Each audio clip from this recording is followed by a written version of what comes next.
नमस्कार। आप जो भी मेरा ये वीडियो देख रहे हैं, आप सबसे आज यह एक परिचय का सत्र है। इस बातचीत का उद्देश्य यह है कि मैं ये कहना चाहता हूँ कि हम यह एक नया प्रयोग शुरू कर रहे हैं। अब हम जिन भी जगहों पर जाते हैं, जिन भी लोगों से मिलते हैं, जिस भी तरीके की नई चीज़ें देखते हैं, वह आपके साथ वीडियो के माध्यम से साझा करेंगे।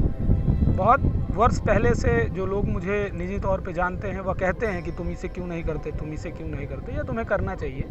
लेकिन मेरे भीतर से कभी ऐसा रहा नहीं कि मैं बहुत बड़े स्तर पर या सारी चीज़ों को लोगों से साझा करूं, क्योंकि मुझे लगता है, मुझे यकीन है इस बात में कि आप अपने अनुभव किसी से साझा नहीं कर सकते, और अगर करते भी हैं तो वह बहुत कम हिस्सा होता है। तो इस वजह से अब तक मैं इसे नहीं कर रहा था। लेकिन अब समय ऐसा आया कि जब मैं इलाहाबाद से निकलकर 21 तारीख को दिल्ली गया, और दिल्ली में मैं अपने मार्गदर्शक और मेरे गुरु, मैं उनसे मिला, तो उन्होंने मुझसे ये कहा कि तुम इसे बढ़ाओ। उन्होंने पहले भी कई बार ये बात कही थी। और दूसरा, हमारे साथ जो कैमरे के पीछे मेरे परम सखा हैं, दीप बाबू, इनका भी ये कहना है कि हम इसको इस तरीके से कर सकते हैं। उसका कारण यह है, मैं बताना चाहूँगा, कि बहुत से ऐसे लोग समय के साथ विलुप्त हो गए, चले गए इस धरा से, जिनके पास अपार अनुभव था, मानव चेतना के उच्चतम स्तर पर वो पहुँचे, लेकिन उन्होंने लोगों से साझा करना सही नहीं समझा। ऐसे कुछ लोगों को हम भी जानते हैं, जिनकी वजह से हमारे जीवन में बहुत बदलाव आया है, बहुत सहायता मिली है। उनकी वजह से हमारा साहस बढ़ा है। हम जिस तरीके की अनिश्चितता में जी रहे हैं, यह उन लोगों के संगत का ही असर है।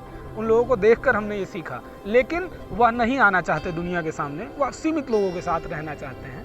तो हमने यह बातचीत करी, आपसी सहमति से इस निर्णय पर पहुँचे कि हम ऐसे कुछ लोगों के कुछ ऐसे विचार जो बहुत छिपे हुए हैं, जो रूपांतरण कर सकते हैं किसी ऐसे व्यक्ति का जो मार्ग से भटक रहा है, या फिर जो मार्ग पर नहीं चल रहा है, या जो फिर कहीं थक हार कर बैठ गया है किसी भी तरह की निराशा की वजह से, तो हम उनको साझा करते हैं, उनको लाते हैं। तो इस यात्रा के दौरान हम जिस भी तरीके की नई चीज़ें देखते हैं, नए लोगों से मिलते हैं, वह सब कोशिश करेंगे साझा करें। या एक ब्लॉग की तरीके से नहीं होगा, लेकिन कोशिश करेंगे कि अधिक से अधिक चीज़ों को हम आपको दिखा पाएँ। और जो मेरे गांव के लोग हैं, जो मेरे संबंधी हैं, वह मुझे बहुत अलग तरीके से जानते हैं। जो मेरे फेसबुक से जुड़े हुए लोग हैं, वो मुझे बड़े अलग तरीके से जानते हैं। कुछ मित्र हैं वो जो बिल्कुल अलग तरीके से जानते हैं। तो इन सारे अलग अलग जो मेरे रूप हैं, उनको एक करके अब एक जैसा दिखाने की कोशिश करते हैं। तो दीप बाबू कैमरे के आगे आने में बहुत सहज नहीं होते, इस वजह से वो हमेशा आप कैमरे के पीछे रहेंगे, और जाने अनजाने में मुझे ही आगे रहना होगा। तो आपसे ये कहना चाहूँगा कि हमारी इस पहल का समर्थन करिए और जुड़े रहिए हमारे साथ।